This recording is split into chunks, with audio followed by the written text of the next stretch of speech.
Okay, so, don't know why I did that, but hello everyone, I'm Ezra Silver, and this is another reaction. This is one of 3 reactions I'll be doing tonight. It's 11 p.m. That took a lot longer to react to the other one, but like I said, I will be doing a new Rockstars style breakdown of my performances. I know I did an interview where I kind of talked about them anyway, but I'm still going to be going back and breaking them down again. Little background details, subtle hints and nods and things that you might not know about it. So anyways, we're gonna go back, and this time, usually, technically in sequential order, would be the ritual, but like I said last time, and like I said every time I talk about drama, I didn't get to record the ritual, which means you don't get to see arguably my most iconic character, Dolor, the god of grief. Man, oh man, I would have loved to break that one down, and I don't know how I will. But I might actually go back, because I don't... God, it's been so long. It's been so long. Okay, I'm sorry, that was so bad. But maybe I'll go back and break it down, but I have nothing to look back at aside from photos and whatnot, so I can't really tell you anything that, isn't already there. But I don't know. Anyways, let's stop wasting time with that. It's time for my monologue. So, monologue. What was my monologue called again? It was, the script for the monologue was, The Happy Fellow? No. Okay, let's just say monologue Ezra Silver, maybe pop. The Clear-Minded Fellow. I knew it was something fellow. Okay, so as you can see with every thumbnail of like my act, it kind of goes with the theme. So I'm in a straitjacket here, I'm in a straitjacket thing. But a couple things to break down. So basically, how this one came to be this was the first time we got to choose. Actually, this was the only performance we got to actually choose our role, or not a role per se. We got to choose our type of performance. So from my monologue, we got like these pile of scripts that we could look through and see which one we want to do, and none of them were really appealing to me. And then I saw this one, and this one was very Joker-esque. I didn't write it; it was already pre-made. I mean, there was a few lines that was allowed to add, but we weren't allowed to change it all that much. And so this came to be, and this one was Joker-like. And so I didn't understand the general gist of what our teacher was trying to do with the monologues at first, so I picked it, reading it and seeing it as the Joker, because it was the Joker. It had times to laugh, it gave lines that sounded like the Joker. It was Joker inspired. You could tell it was Joker inspired by whoever wrote it. Hence why I picked it. So thank you, DC. But yeah, some would say that this was arguably, debatably, my best, not my best performance, I should say, but one of the best monologues. Especially, there was 2 kinds of monologues. There was comedic and then there was dramatic, and people would debate that mine was one of 2 tied for best monologue. And obviously, you'll never hear me, say that I think mine's the best.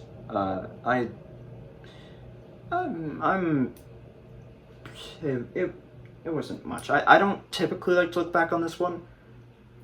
This particular play is one that I actually kind of hate, despite everything. And I'll get to more of that at the end, but still. Anyways, let's enjoy. Oh, another thing to break down about the making of this.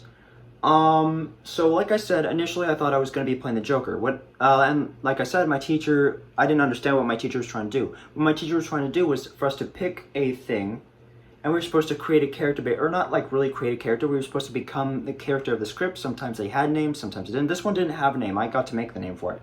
But we were supposed to, like, break down our character, like how they walked, how they talked, their age, their inspirations, their loves, their hates, whatnot. And we're supposed to break that down. And initially I was like, how would I know where Joker's from? How would I know what he hates and loves?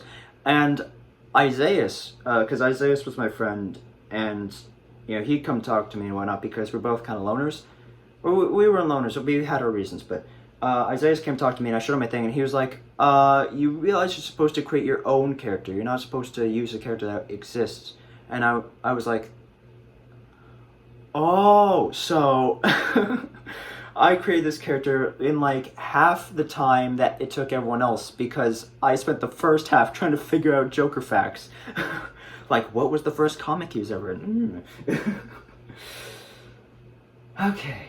But, yeah. So, thank God Isaiah was there because this would have turned out a lot worse if it weren't for him. There was a couple inspirations, and I'll get to them throughout the thing, but yeah. Let's get started. Back. Oh, this is after the no, why are you no, stop. This is after the first episode of the podcast because it's now Sierra's intro for me. Sweet. My monologue, The Clear-Minded Fellow. The Clear-Minded Fellow was the name of the script, which is why I put that.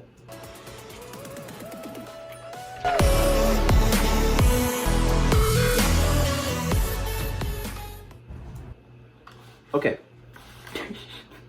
I don't know why I have such a trouble with headphones. My monologue. So, just to break it down, the first thing. I start off dark.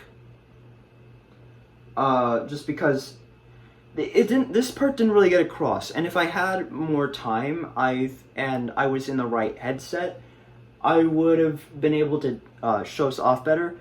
But the general gist of the performance, as you're going to see me try to convey, I don't convey it well. And I don't think most people really saw it, but what I'm trying to convey here is an interrogation. Everyone in the audience are these doctors and psychiatrists and psychologists trying to figure me out, and I am sitting there in a room. There's supposed to be like tape on the floor, so like do not pass, but like I said, if I had more time I would have got that. But you're all supposed to be doctors. Everyone watching is supposed to be a doctor, and I am being talked to by them. And they're trying to figure me out. And so it starts because kind of like in police interrogations, I turn the light on to freak the criminal out. That was kind of what I was going for here. And so, yeah. Also the name of my character, since I got to make it, it's Connor Rubin. And so to break it down, Connor was the name that Chegas would call me by accident, because instead of Carlos, she'd call me Connor. And therefore, that's like, oh yeah, Connor would be a decent name. And also because of Connor, my name is Connor, the android sent by a cyber life. Christ, I can't speak, but that's why Connor's there. And then Ruben is the last name of a friend of mine that I like to joke around with a lot. So I was just like, why not? And then there we go.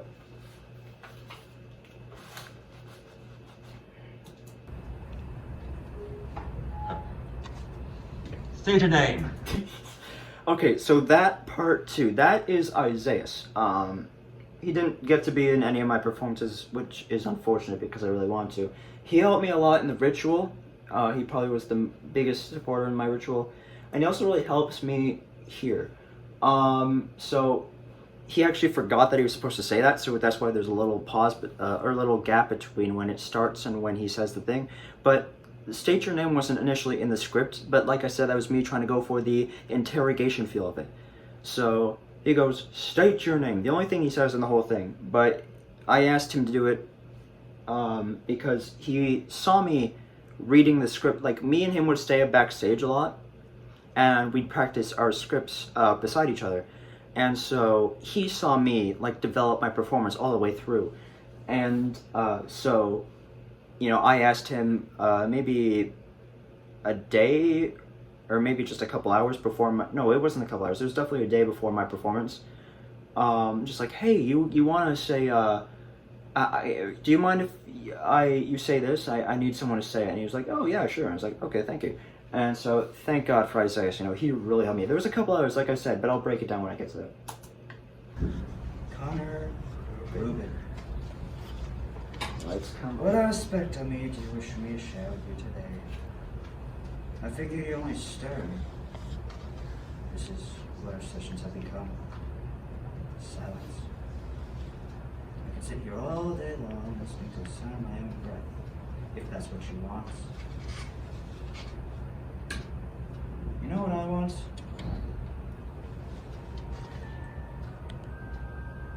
I want to twist a knife into your eye. How does that make you feel?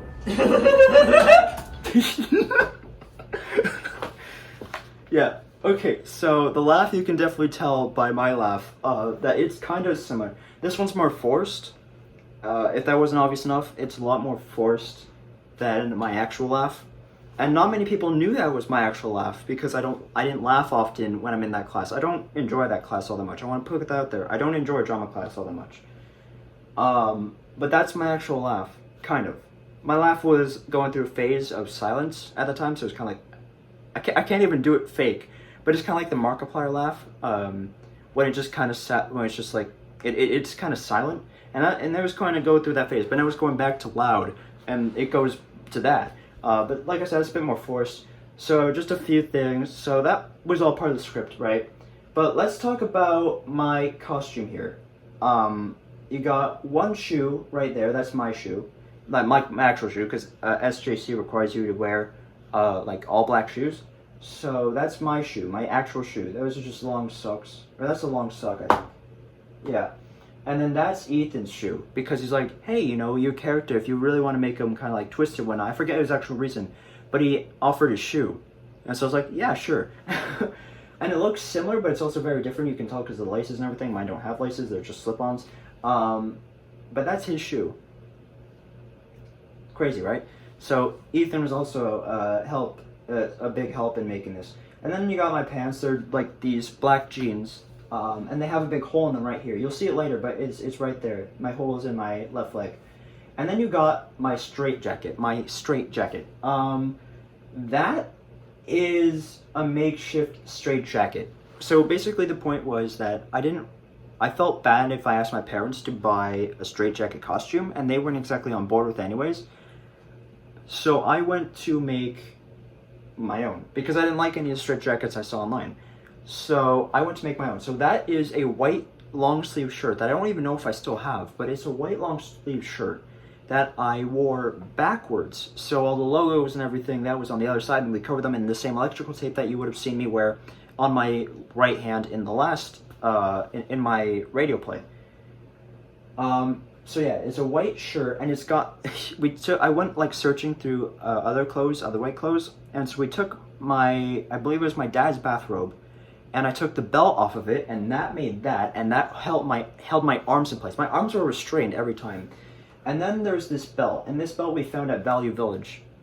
Even before, like, I even got the script for the monologue, we just found that belt, and I was like, oh yeah, I need a belt, you know, I might wear this one eventually.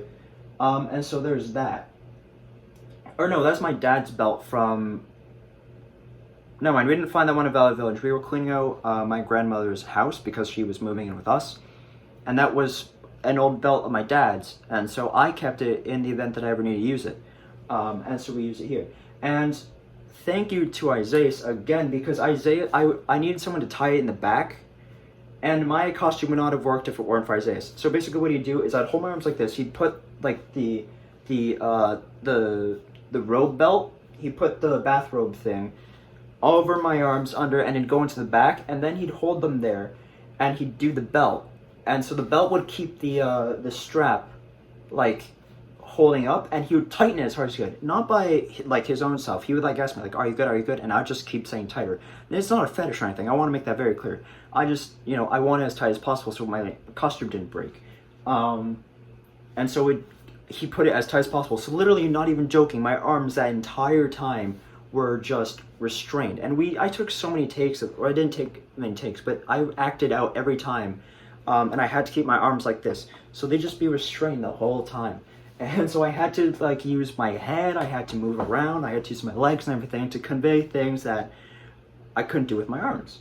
So it was actually very restraining, and it's actually, you know, it's not the worst thing in the world, I suppose. But once again, big props to Isaiah. My costume wouldn't have worked if he didn't do it the way he did. I don't even know how to do it. I don't even know if I could do it as well as he did. And it's my costume. So thank God for him. No, I really do. And I will if you allow me. Do you permit me to jab a sharp blade into your eye socket? Okay, so that's probably the least favorite part of my monologue. So right there, that is in my head. That entire laugh, I was like, crap! I forced it too quickly because it's kind of like a pattern, but it's not a pattern. It's kind of like a system, and if I don't do the system right, then it just sounds wrong.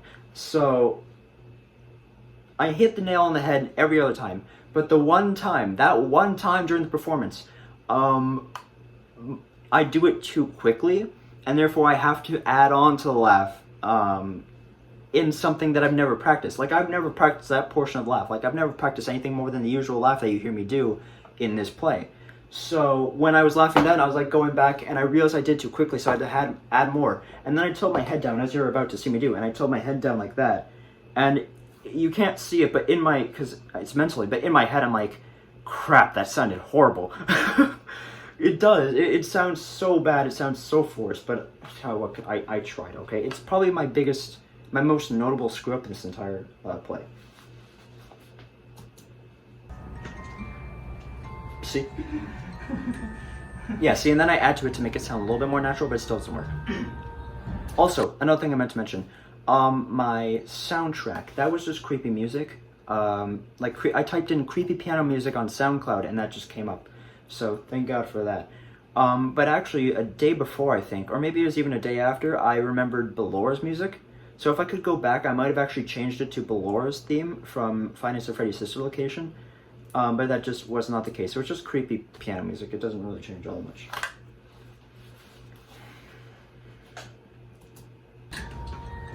What do you call me? If you take all the dark matter universe and you roll it up into a human ball, what's that called? What is something like that called? All the evil in the world. And there is so much of it. And I want to destroy it.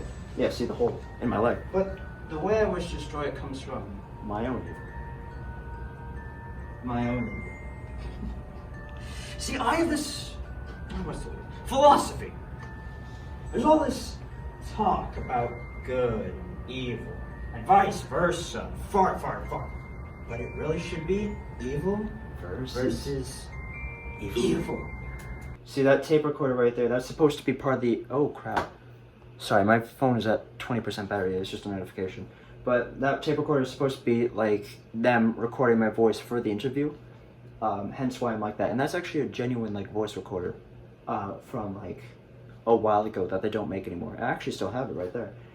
But you can see my undershirt, which is another downfall to the thing. But there it is. Also, yes, you can tell that Ethan's shoe is bigger than mine.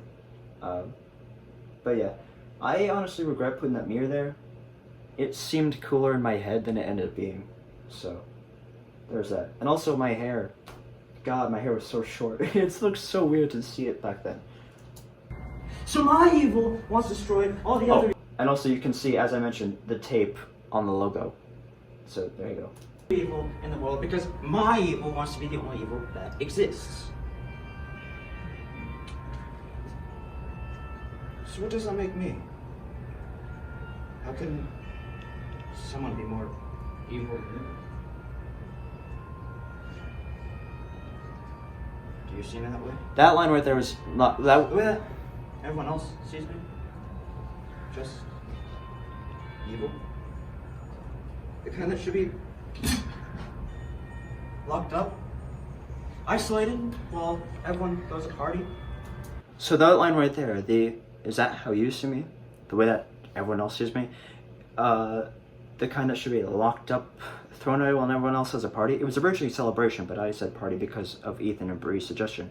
They watched me backstage perform my performance and gave me little suggestions, so I had to learn it on the spot.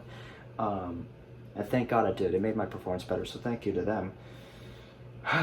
But, that line goes to another thing I was trying to convey the whole time, because I'm still going into the interview. As you can see, it's still kind of an interview. And the more I point out, I think the more people will see it. But that right there, the doubting, the kind of sad, like the shift in his personality. That's because what I was trying to convey is that Connor Rubin, he's not insane. He's not like the Joker in that sense. He is simply someone who's been screwed by the world and is trying to be recognized for something more than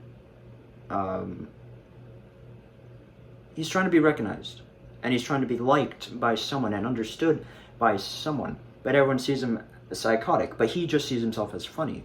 And that's kind of the whole point, is that he's trying so hard for people to like him, and then he realizes what people see him as, and he tries to change it, and he goes to these extreme measures. The reason he's so extreme is because he's trying to get people to notice him, because he feels like a nobody. It's kind of like you can see me pulling from a bunch of different Jokers. This straitjacket and whatnot is obviously a Leto Joker, because I'm one of the few that actually like the Leto Joker from Suicide Squad.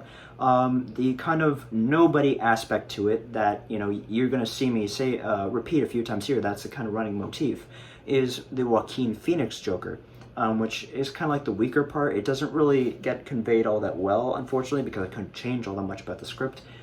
And then you got the psychoticness, and that is the Ledger Joker. So, there you go.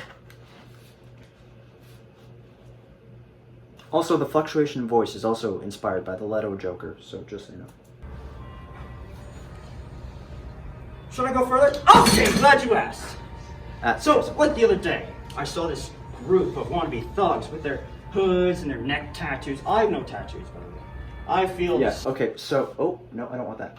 But that right there, I didn't notice that until later, and you'll see me notice it later, but I didn't mean for that to happen, and it didn't happen. But it actually really helped me in the end. Like, it kind of... It screws up my costume and kind of is a downfall to my performance, but it actually really helps my performance in the end, and you'll see why when I get to it, but still, that is just unfortunate that happened. But at the same time, thank God for me. Someone with tattoos is clearly trying to make up for something they obviously lack. I mean, unless it's something personal. Something that says, Mom. Mom! Just my laugh.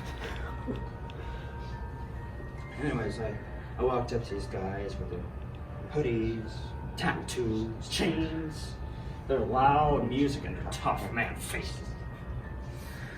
I went up to one of them, and I gave him a big smooch on the cheek. Oh, I find it such a movie star kiss on that poor bastard's face. I mean, you should have seen it. It would have went viral! Okay, so it would have went viral part, like that kind of like excitement factor to my lines, that was influenced. You're gonna see me influenced by all the Jokers in this, and you can kind of see their aspects in it. But that kind of like viral manic excitement that he has, that's inspired by the Jerome Valeska from Gotham, which was a big talking point between me and Ethan at the time. So it's definitely inspired by that. And also, I scared somebody and then I made somebody laugh. I don't remember who, and I never knew who, but I made somebody laugh. So there you go.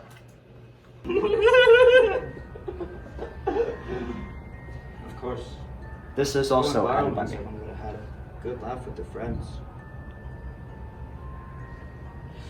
Anyways, I waited for that moment, that sweet reaction moment, when everything happens in slow motion, and I am so much faster than everyone else.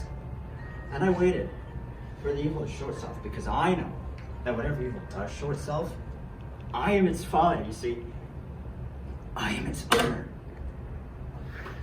Okay, so that was a little break of character right there, but at the same time it's not, because that was initially part of the script. I didn't mean to knock it over. And I just looked down and I was like, well, shit. But it actually kind of adds to it because of his carefree attitude. And I don't know, it both breaks the character and adds to it at the same time. So there you go. Not scripted by any means. But for some reason, these guys, they didn't want to trait darkness. They didn't want to show their evil. It's so strange how they react. The music changed too, did you hear that? I was like seeing a puppy get scolded. You know? They all sunk into a deep depression and became limp. I don't know. It just makes me wild. But I'm not crazy. I'm not. Trust me, I'm not. Okay, wait, let me see if I can find it. That line, the way I said that line, I was trying to imitate Heath Ledger's Joker with the line. Let me see if I can find it quickly for you.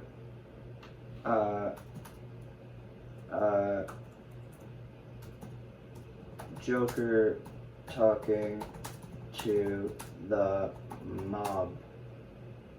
I guess speech to the mob works too. Okay. I'm Will Selby. No, I don't care. I'm I don't a care. multi-dimensional I don't care. designer. I don't care. that works I don't care. with I don't care. anything from Also, follow this 2D, person. 3D All right. photography, Thank you for him for reality, making this virtuality, ad thing. And also, I'm not sponsored by this advertisement. Screw this advertisement. I don't want it. No, I don't care. Best Buy, get out of here.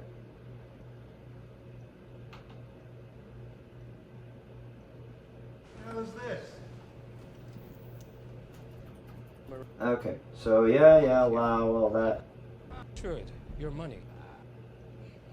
Jokes. I'm gonna make this pencil disappear. It's Okay, but this is not the part. Let me just find the part quickly.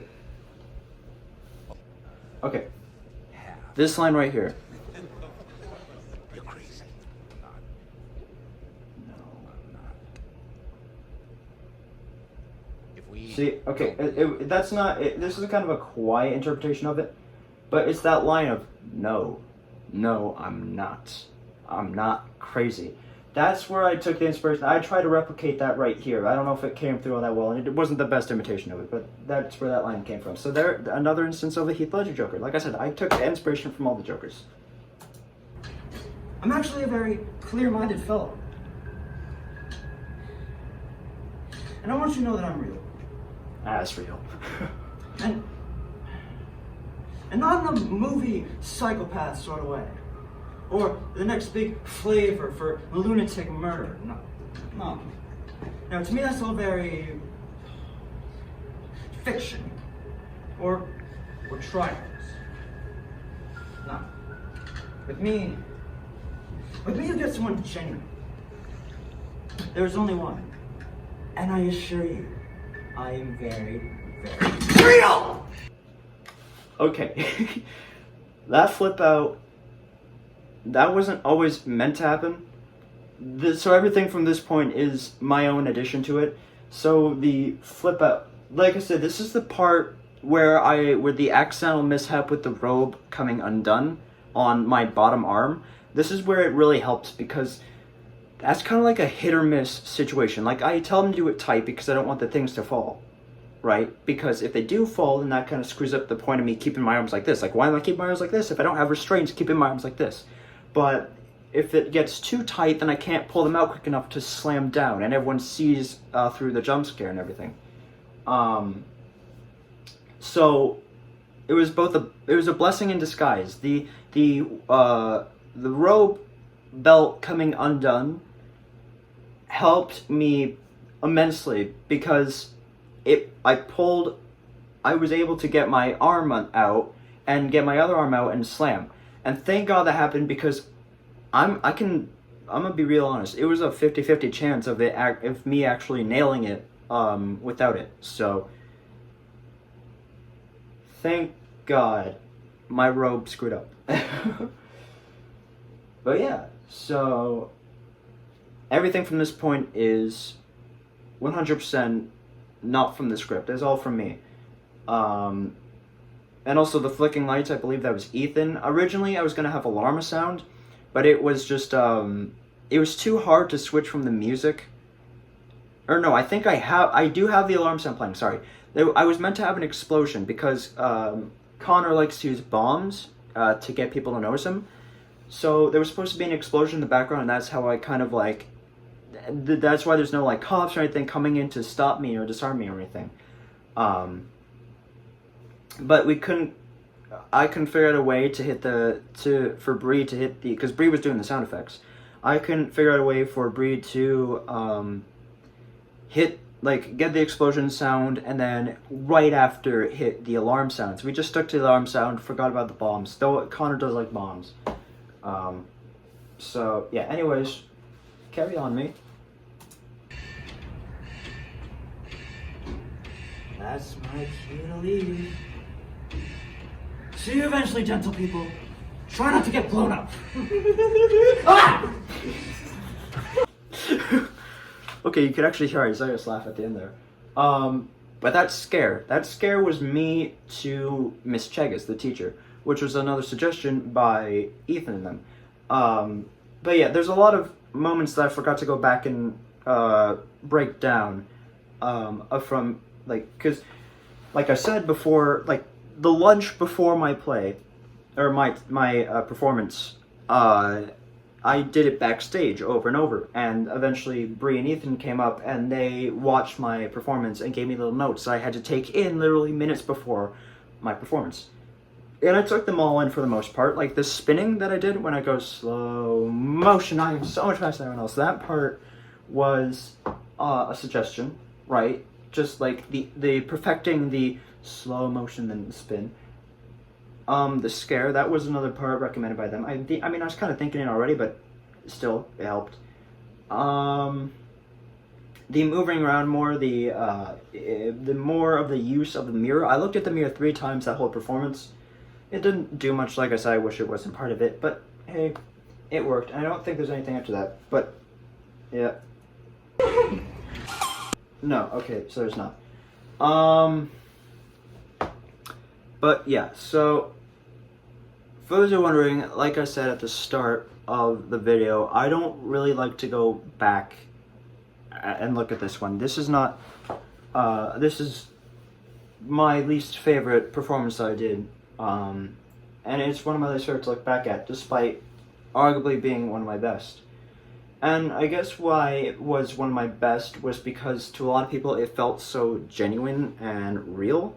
And I suppose part of that comes from, you know, my several influences, or my several kind of nods to the different Jokers. All but Jeremiah, I suppose. Jeremiah! But yeah, once again, you know, I really gotta give props to Bree and Ethan, and especially in first place Isaiah, for the help that was given to me in perfecting my performance. Isaiah also helped me with my ritual, so he was a big support through everything I did. But I don't like to look back at this one because, like I said, a lot some people would say I had at least one person come up to me and say that it worked really well because it felt so genuine. And that's part of why I don't like to look back at it, is because I wasn't in a good mental state when I was doing that. I was actually in a very dark place. That was supposed to be my final performance. And I'm not going to go into any more details because I don't think I need to go into any more details about that. That was supposed to be my final performance. And so scared the hell out of a few people and whatnot, but it felt so genuine because it was supposed to be my last, and because I was in a dark place, the same dark place that Connor was at. Well, not the same dark place, but Connor is also in a dark place. His mental state is not that good. But yeah, I don't like to look back at it because it's a reminder of how fucked up I was back then. And I mean, I don't know. I've gotten better. Not 100%, and not even really 50%, but I've gotten a bit better.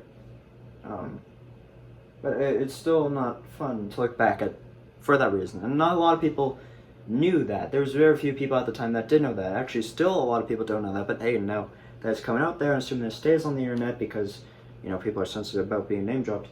But assuming it does stay on there, then you know, right? So it's not my favorite to look back at, but like I said, there was a lot of inspirations even from the get-go by the Joker. And that's not my Joker impression, by the way. I want to make that very clear. My voice was not based on the Joker. But to get the unhinged feeling, I went for a slightly lighter voice. And yeah, so my quirks and my movements and whatnot were a mix of the Joker's, a mix of my own stuff, a mix of Ethan and Bree. And yeah, the original script, fun fact, the original script said I was in a wheelchair in a mental hospital, in a insane asylum. But that got changed with the approval of the teacher. But actually, right from the get-go, that I changed that because I didn't want to I didn't want to be wheelchair bound. I wanted to move around, and given the fact that my arms were already restrained, I didn't want to I didn't want to be more restrained than I already was. So yeah, I was actually originally, Connor was supposed to be wheelchair bound originally, but thank God that didn't happen. But yeah, so that was it was a performance, and a lot of people like it. Minus me, but I hate all my work, so whatever. But nay, we've done the radio play, and we've done the monologue. Next up, we do the culminating. Stressed is what it's called. A bit of a longer one. Some stuff to go through with that one, but yeah. So let me leave you on a good note. There we go. There's Connor boy. Sorry. Also, by the way, at the end of each of these performances, I get really hot because I have a heat sensitivity, so I get hot much easier. So I was toasting in all of these. It was not fun. But thank you so much for watching. I'm as a Silver Like, subscribe for more of this, more game vlogs, whatever else comes. I'll see you all very, very soon. Later, guys.